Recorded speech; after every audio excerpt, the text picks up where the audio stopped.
অভ্যুত্থানের পরও বন্ধ হয়নি অপরাধ দুর্নীতি। লক্ষ্মীপুরে জামায়াতের আমির, শহীদদের সম্মানে দখল ও চাঁদাবাজি ছাড়ার অনুরোধ।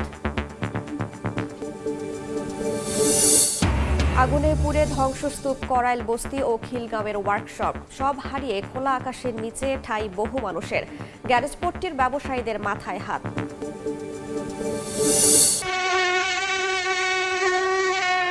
সব জায়গায় নিয়মিত মশার ওষুধ দিয়ে থাকে। ওষুধও দেয় না এই জায়গায়, কিছু বলতে গেলে পরে। মশার উৎপাতে অতিষ্ঠ নগরবাসী, লোক দেখানো কার্যক্রমে সুফল নিয়ে সংশয়। মৌসুমের আগেই ডেঙ্গুর চোখ রাঙানির শঙ্কা, অভিযান সফল দাবি দক্ষিণ সিটির। এবং মার্কিন ভিসা নীতিতে কড়াকড়ি ট্রাম্প প্রশাসনের, সাক্ষাৎকারে নতুন নিয়ম 18 ফেব্রুয়ারি থেকে কার্যকর। দীর্ঘসূত্রতায় ভোগান্তি বাড়ার শঙ্কা।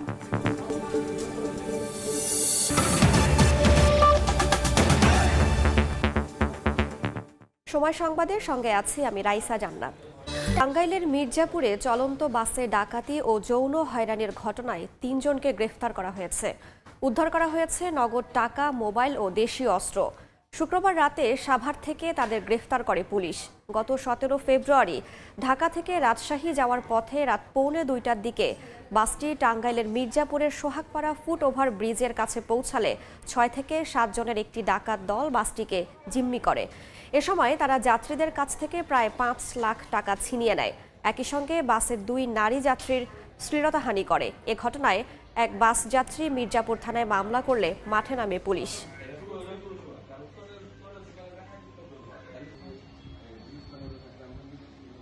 তিনজনকেই আমরা সাভার এলাকা থেকে গ্রেপ্তার করতে সক্ষম হয়েছি। তথ্য প্রযুক্তি সহ আমাদের বিভিন্ন নিজস্ব যে ইনফরমেশনগুলো আছে, গোয়েন্দা যে কিছু ইনফর্মার আছে, তাদেরকে অ্যাক্টিভেট করি এবং এই মোবাইলগুলো, লুণ্ঠনকৃত মোবাইল এবং অন্যান্য যে সমস্ত টাকা বা যে সমস্ত স্বর্ণ, এগুলো নিয়েও কিন্তু কাজ চলছে এবং এইগুলোর ইনফরমেশনগুলো নিয়েই কিন্তু আমাদের সেই সক্রিয় যে মহাসড়ক বাস ডাকাতির যে গ্যাংকে আমরা ধরতে সক্ষম হয়েছি। পরবর্তী পদক্ষেপ নিঃসন্দেহে আমরা আরও বেশি সক্রিয় থাকব। অন্য প্রসঙ্গ, গণ অভ্যুত্থানের পরও দেশে অপরাধ দুর্নীতি বন্ধ হয়নি বলে মন্তব্য করেছেন জামায়াতের আমির ডাক্তার শফিকুর রহমান। সকালে লক্ষ্মীপুরে গণজামায়াত অনুষ্ঠানে যোগ দিয়ে তিনি একথা বলেন। 24 শহীদদের সম্মানে দখল, চাঁদাবাজি বন্ধের অনুরোধ করেন তিনি। এছাড়া ইসলামী রাষ্ট্র প্রতিষ্ঠার সংগ্রাম চলমান রাখতে নেতাকর্মীদের নির্দেশ দিয়েছেন জামায়াতের আমির। অনুষ্ঠানে লক্ষ্মীপুর সদর ছাড়াও বিভিন্ন উপজেলার জামায়াতে ইসলামীর হাজার হাজার নেতাকর্মী ও সমর্থক অংশ নেন।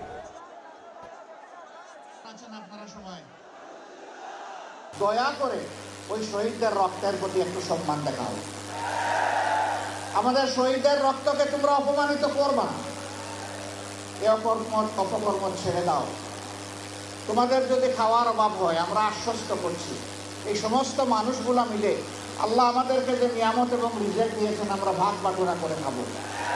তবুও তোমরা চাঁদাবাজি ছেড়ে দাও, দখল বাণিজ্য ছেড়ে দাও, তোমরা মানুষকে কষ্ট দিও না।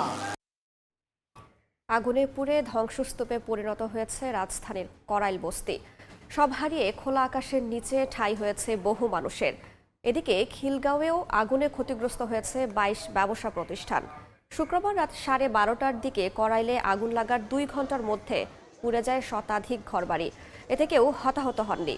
তবে বসত ঘরের সব সরঞ্জাম পুড়ে যাওয়ায় খোলা আকাশের নিচে অবস্থান করতে হচ্ছে খেটে খাওয়া মানুষদের। এদিকে গত রাত 7:30টায় খিলগাঁওয়ের তালতলায় আগুনে পুড়ে গেছে 20টি দোকান।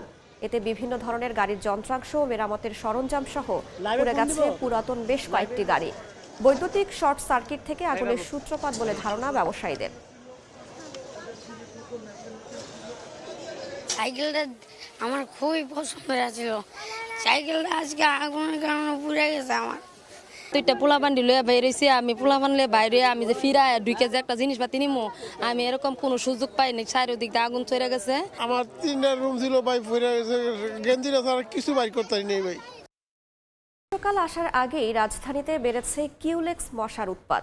যখন ক্ষতিকর এই কীটে অতিষ্ঠ নগরবাসী, তখন ঢাকা দক্ষিণ সিটি কর্পোরেশনের দাবি মশক নিধনে তারা শতভাগ সফল। আর কীটতত্ত্ববিদ বলছেন, বর্ষা আসার আগেই মশা নিধনে কার্যকরী পদক্ষেপ না নিলে মশাবাহিত রোগে আক্রান্ত হওয়ার ঝুঁকিতে পড়বে নগরবাসী। ওমর ফারুকের তোলা ছবিতে তানভীর হাসান মেঘের রিপোর্ট।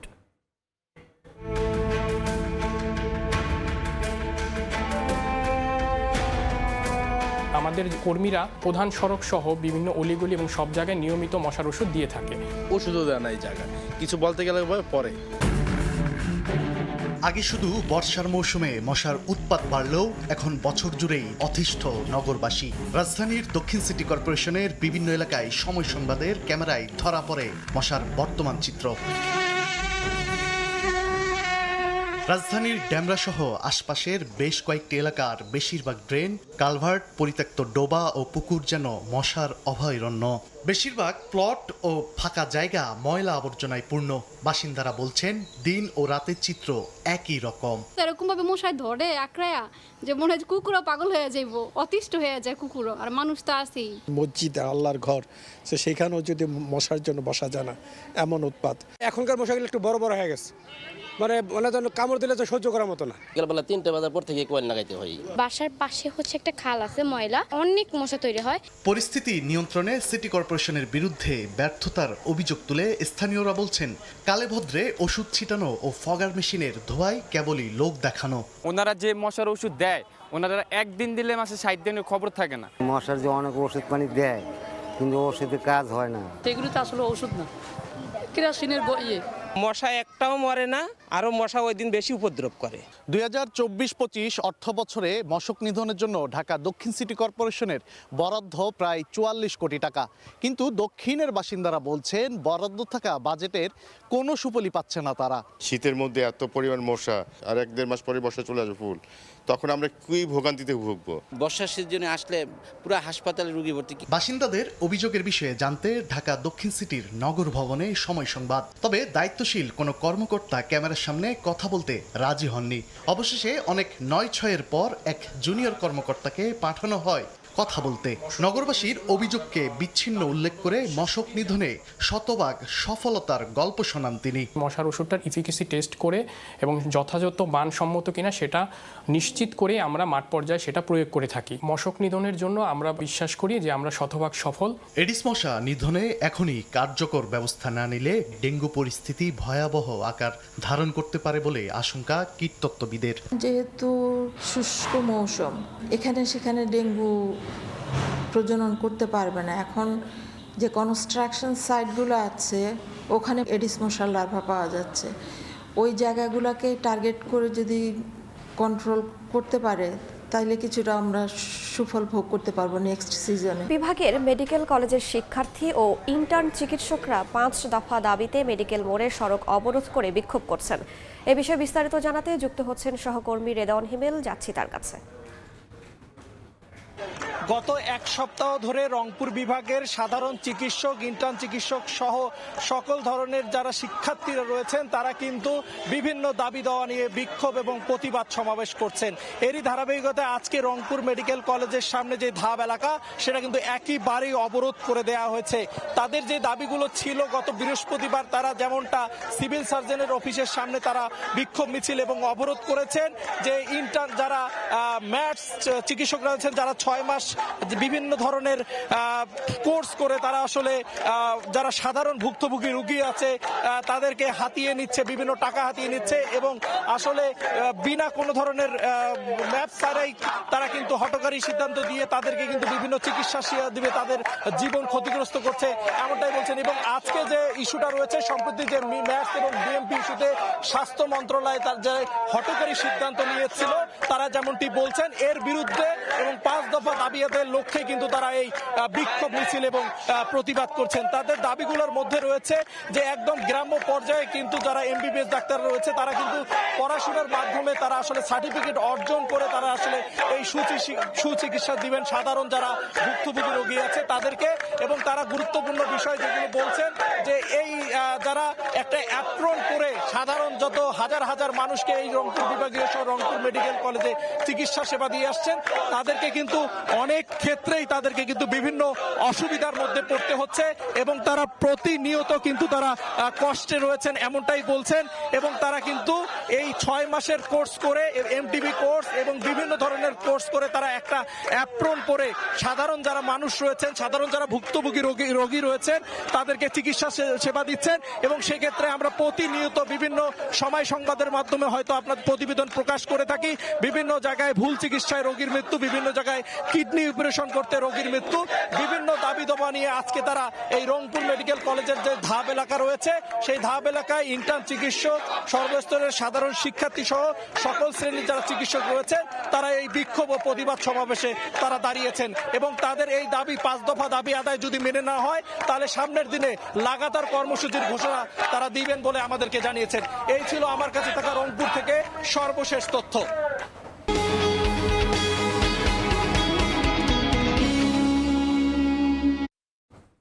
চড়া নিত্যপণ্যের বাজারে কিছুটা স্বস্তি মুরগির মাংস ও ডিমে, তবে চিন্তার ভাঁজ প্রান্তিক খামারিদের মাঝে। কেননা ফিডের বেশি দামের সঙ্গে নতুন করে যুক্ত হয়েছে বাচ্চার বাড়তি দর। এতে অধিকাংশ খামারিকেই গুনতে হচ্ছে লোকসান। 3 মাস যাবত ডিমের কোনো ক্রাইসিস নেই, ডিম অ্যাভেলেবল পাওয়া যাচ্ছে আর ডিমও কম দামে পাওয়া যাচ্ছে, কাস্টমারও খুশি। আমরা অবশ্যই স্বস্তি পাচ্ছি। আর কৃষকদের কথা চিন্তা করলে হ্যাঁ, তাদের দিক দিকেও আমাদের তাকানো উচিত। মুরগি ও ডিমের দাম নিয়ে ক্রেতা বিক্রেতার এই সন্তুষ্টি বলে দেয় বাজার স্বস্তির কথা। বর্তমান বাজারে ব্রয়লার মুরগি 200 থেকে 210 আর সোনালী মুরগি বিক্রি হচ্ছে 280 থেকে 300 টাকা দরে। অন্যদিকে ডিম বিক্রি হচ্ছে প্রতি পিস 10 থেকে 11 টাকার মধ্যে। এই দাম নিয়ে ক্রেতা মনে সন্তোষ থাকলেও নানান অসন্তোষ দেখা যাচ্ছে উৎপাদনকারীদের মাঝে। তার প্রধান কারণ ফিড ও বাচ্চার দাম। খামারিরা বলছেন চড়া ফিডের দামের পাশাপাশি 2 মাসের ব্যবধানে বাচ্চার দাম বেড়েছে 25 থেকে 30 টাকা। এতে বেড়েছে উৎপাদন খরচ। বিপরীতে বাজারে চাহিদা কমায় খামার পর্যায়ে কমেছে মুরগির বিক্রয় মূল্য। এতে লোকসানে পড়ছেন খামারিরা। 2 মাস আগে যে বাচ্চার দাম ছিল এখন তার ডবল বাচ্চার দাম হয়ে গেছে। বাচ্চার দাম ডবল হওয়ার কারণে এখন অনেক খামারি মাঝপথে বন্ধ হয়ে গেছে। অনেক শ্রমিক কিন্তু খামারে কাজ করে। এখন মুরগির দাম যদি কমে যায় তাহলে শ্রমিকগুলো কিন্তু বেকার হয়ে যায়। পুঁজি খুবই স্বল্প, বেশি দামে ফিড নেওয়া লাগে। যেমন ক্যাশে নিলে আমরা 3200 টাকায় ফিড পাই, সেখানে ডিলার কাছ থেকে 3500-3600 টাকায় ফিড নেওয়া লাগে। এতে হয় কি আমাদের উৎপাদন খরচ অনেক বাড়ে যায়। যখন ভুট্টার কেজি ছিল 40 থেকে 42 টাকা তখনও ফিডের বস্তা ছিল একই দাম ছিল, এখন 30 থেকে 32 টাকা কেজি, এখনও সেই একই দাম। প্রান্তিক খামারিদের সংগঠন বাংলাদেশ পোল্ট্রি অ্যাসোসিয়েশন বলছে মুরগির ফিড তৈরির প্রধান উপাদান ভুট্টার দাম কমলেও বাজারে এর প্রভাব নেই। পাশাপাশি বাচ্চা নিয়ে সিন্ডিকেট হচ্ছে বলেও দাবি তাদের। বড় বড় রাঘব বোয়াল পোল্ট্রি কোম্পানিগুলো আছে, তাদেরকে যদি কন্ট্রোল নেওয়া যায় সরকারের কন্ট্রোলে, এবং তারা যদি নীতিগতভাবে ঠিক হয়ে যায় বা ব্যবসায় সিন্ডিকেট তৈরি না করে, ডিম মুরগির দাম আরও কমানো সম্ভব। খামারিদের টিকিয়ে রাখতে ফিড ও বাচ্চার যৌক্তিক দাম নির্ধারণ ও তা বাস্তবায়নে সরকারকে জোর তদারকির তাগিদ অর্থনীতিবিদের। যারা বড় ব্যবসায়ী যারা বাচ্চা সাপ্লাই দিচ্ছে বা ফিড সাপ্লাই দিচ্ছে তাদেরকে ওটা নিয়ন্ত্রণ করতে হবে। দরকার হলে অন্যভাবে তাদেরকে সুযোগ সুবিধা দিয়ে যাতে করে এই প্রাইসটা সহনীয় পর্যায়ে থাকে আর কি। প্রাণী সম্পদ অধিদপ্তরের তথ্য মতে 2023-24 অর্থ বছরে দেশে মোট মাংস উৎপাদন হয়েছে 92,25,000 মেট্রিক টন আর ডিম 2,374 কোটি 97 লাখ পিস। এর সিংহভাগ যোগান দেয় প্রান্তিক খামারিরা। ফরহাদুর রহমান, সময় সংবাদ। ছুটির দিনে শিশু কিশোরদের পদচারণায় মুখর অমর একুশে বইমেলা প্রাঙ্গণ। বিস্তারিত জানাতে সরাসরি যুক্ত হচ্ছেন সহকর্মী উম্মে হানি। আসলে অমর একুশে বইমেলায় শিশুদের দিন এবং সেই অনুযায়ী আজকে কিন্তু শনিবার এবং আজকেও শিশু প্রহর এবং এই যে শিশু প্রহর সেখানে কিন্তু সেই হিসেবে কিন্তু আজকে পুরো বইমেলা চত্বর কিন্তু এখন পর্যন্ত শিশুদের পদচারণায় আসলে জমজমাট হয়ে উঠেছে। সকাল 11টায় বইমেলার দ্বার খুলে দেওয়ার পরপরই কিন্তু হচ্ছে অভিভাবকদের হাত ধরে একে একে আসতে থাকে কচিকাচাদের দল এবং কিন্তু পুরো মেলা প্রাঙ্গণ কিন্তু এখন ভরে উঠেছে শিশু কিশোরদের আনন্দ পদচারণায়। এছাড়াও যে মেলার যে প্রত্যেকটি স্টলে ঘুরে ঘুরে তারা কিন্তু বই দেখছে এবং আমরা তাদের সাথে কথা বলেছি এবং তারা যেটা বলছে যে রূপকথা অভিযানের বই তাদের পছন্দের তালিকায় রয়েছে এবং তারা কিন্তু সেসব বই প্রত্যেকটি স্টলে ঘুরে ঘুরে বেড়াচ্ছে এবং ঘুরে ঘুরে দেখছে এবং তারা কিন্তু তাদের পছন্দের বইয়ের কথা জানাচ্ছে স্টল কর্মীদেরও এবং এই যে তাদের বইয়ের প্রতি একটি আলাদা ভালো লাগা তৈরি হচ্ছে সেটিতে কিন্তু আসলে উচ্ছ্বাস প্রকাশ করছেন অভিভাবকরাও। তারাও বেশ আগ্রহ নিয়ে বাচ্চাদের স্টলে নিয়ে ঘুরছেন এবং নতুন বইয়ের তালিকা অনুযায়ী কিন্তু তারা তাদেরকে বইও কিনে দিচ্ছেন এবং আমরা তাদের সাথে যে কথা বলেছি অভিভাবকরাও কিন্তু বলছেন যে এই যে প্রযুক্তির যে যুগ সেটিতে আসলে বাচ্চাদের যে বাচ্চাদের যে মোবাইলের প্রতি যে একটা আসক্তি সেটি থেকে কিন্তু যে তাদের হচ্ছে বইয়ের প্রতি ভালো লাগার তৈরি কিন্তু করছে এবং হচ্ছে বইমেলার যে মূল চত্বর শিশু চত্বর সেটিতে কিন্তু এখন চলছে কিন্তু ম্যাজিক শো, সেটিও কিন্তু বাচ্চারা খুব আনন্দ নিয়ে উপভোগ করছে।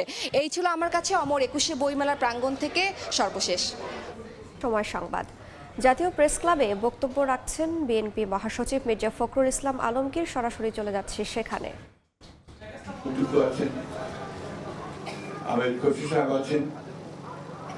তারা জানেন যে রাজনীতিতে মাহমুদুল্লাহ সক্রিয় ছিল, দল করতো না সে, তার যে রাজনৈতিক চিন্তা সেই চিন্তাকে নিয়ে সে সামনে এগিয়ে যেতে এবং খুব সঙ্গতভাবেই দুটি মানুষের ব্যাপারে সে যে দুটো বই লিখেছে, একটি প্রেসিডেন্ট জিয়াউর রহমান এবং আরেকটি বেগম খালেদা জিয়া।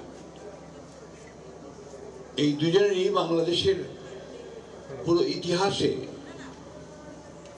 যে কত বড় অবদান এবং তাদের যে কাজগুলো মানুষের জন্য যে কতটুকু উপযোগী ছিল সে কথাগুলো তিনি বলার চেষ্টা করেছেন এবং নির্মমভাবে বলার চেষ্টা করেছেন। প্রচুর কাজ করেছেন। শহীদ প্রেসিডেন্ট জিয়া রহমান সাহেবের বইটা লিখতে তিনি প্রায় 5-6 বছর সময় নিয়েছেন। বেগম জিয়ার উপর বই লিখতে তিনি 4 বছর কাজ করেছেন এবং কোথাও কোনো ফাঁকি দেওয়ার কোনো প্রবণতা তার ছিল না। অন্যান্য বইগুলোর কথা বলেছে, ছাত্রীর ইতিহাস, 69-এর গণ আন্দোলনের ইতিহাস, আর কোনোটাতে সে শুধু যে ঐতিহাসিকভাবে লিখে গেছে তা নয়, হি ওয়াজ পার্টি অফ ইট।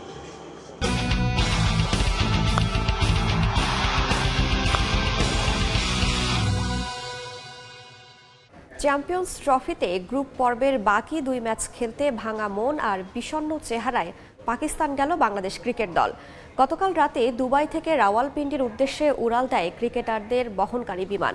প্রথম ম্যাচের বাজে পারফরমেন্সের হতাশা ভুলে ঘুরে দাঁড়ানোর প্রত্যাশা মনে থাকলেও এদিন তাদের শরীরী ভাষা ছিল নিরুত্তাপ। দুবাই থেকে মাকসুম আলম খানের রিপোর্ট। মুশফিকের ব্যাটে রান নেই, এমনকি পরের ম্যাচে তার বাদ পড়ার গুঞ্জনও শোনা যাচ্ছে। তবে ভক্তের ভালোবাসা তো আর ফর্ম দেখে হয় না। বিদেশ বিভুঁইয়ে তানজিদ তামিমের সঙ্গে সেলফি তোলার আবদার ফ্যানের। বিপিএল এর ফর্ম চ্যাম্পিয়ন্স ট্রফির প্রথম ম্যাচে ধরে রাখতে ব্যর্থ এই ইয়াংস্টারও। ব্যর্থ হয়েছে টপ অর্ডার, সঙ্গে মিডল অর্ডারের কয়েকজনও। হৃদয় জাকেররা অমন ইনিংস না খেললে তো 100 রানের নিচে অল আউট হওয়ার শঙ্কাই জেগেছিল 35 রানে প্রথম 5 উইকেট হারানো দলটার। দুবাই আন্তর্জাতিক বিমানবন্দরে খুব চনমনে ছিলেন না বাংলাদেশ দলের কোনো ক্রিকেটারই, সেটাই স্বাভাবিক। চ্যাম্পিয়ন্স ট্রফি শিরোপা জয়ের স্বপ্ন দেখিয়ে ভারতের বিপক্ষে প্রথম ম্যাচে 6 উইকেটে হার, ভুলুণ্ঠিত শান্তদের উচ্চাকাঙ্ক্ষার ফানুস। সংযুক্ত আরব আমিরাতের পর এবার গন্তব্য পাকিস্তান। গ্রুপ পর্বের বাকি 2 ম্যাচের প্রতিপক্ষ নিউজিল্যান্ড ও স্বাগতিক পাকিস্তান। দুবাইয়ের স্থানীয় সময় সন্ধ্যা 6টায় টিম হোটেল দ্য ময়দান থেকে বের হয়ে রাত 9:30টায় বিমানে ওঠেন ক্রিকেটাররা। অনুশীলনে রাওয়ালপিন্ডির উইকেট বুঝে নেয়ার চেষ্টা করবেন ফিল সিমন্স। 24 ফেব্রুয়ারি কিউইদের বিপক্ষে ম্যাচে একাদশে আসতে পারে পরিবর্তন। পায়ের মাংসপেশির চোট কাটিয়ে ফিরতে পারেন ওয়ানডেতে ব্যাট হাতে ছন্দে থাকা মাহমুদুল্লাহ। আবার ভারতের বিপক্ষে সেঞ্চুরি হাঁকানো তাওহিদ হৃদয়ও ক্র্যাম্প থেকে সম্পূর্ণ ফিট হওয়ার কিছুটা সময় পাচ্ছেন। গুরুত্বপূর্ণ ম্যাচে তাকে যে কিছুতেই হারাতে চাইবে না টাইগাররা। পাকিস্তানের মাটিতে নাহিদ রানার আগের পারফরমেন্স বিবেচনায় আলোচনা রয়েছে তাকে নিয়েও। দুবাই ম্যাচে এই পেস সেন্সেশনকে 11-এ না দেখে যে হতাশই হয়েছিলেন প্রবাসী বাংলাদেশিরা। ঝলমলে দুবাই থেকেই বিবর্ণ চেহারায় রাওয়ালপিন্ডিতে গেছে বাংলাদেশ ক্রিকেট দল। ভারত বধের স্বপ্ন গেছে ভেস্তে। নিউজিল্যান্ড আর পাকিস্তানও কঠিন পরীক্ষা নেয়ার অপেক্ষায়। এখন দেখার বিষয় দুবাই ম্যাচের ভুল থেকে শিক্ষা নিয়ে ঘুরে দাঁড়াতে পারে কিনা টাইগাররা। দুবাই থেকে মাকসুম আলম খান, সময় সংবাদ, সংযুক্ত আরব আমিরাত। এ পর্যায়ে শীর্ষ সংবাদগুলো জানিয়ে দিচ্ছে আরেকবার। পরও বন্ধ হয়নি অপরাধ দুর্নীতি, লক্ষ্মীপুরে জামায়াতের আমির।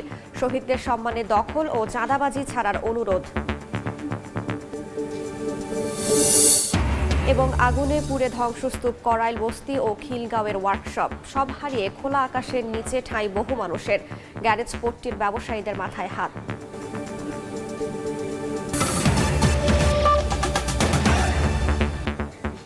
এই ছিল সময় সংবাদের, সঙ্গেই থাকুন সময়ের।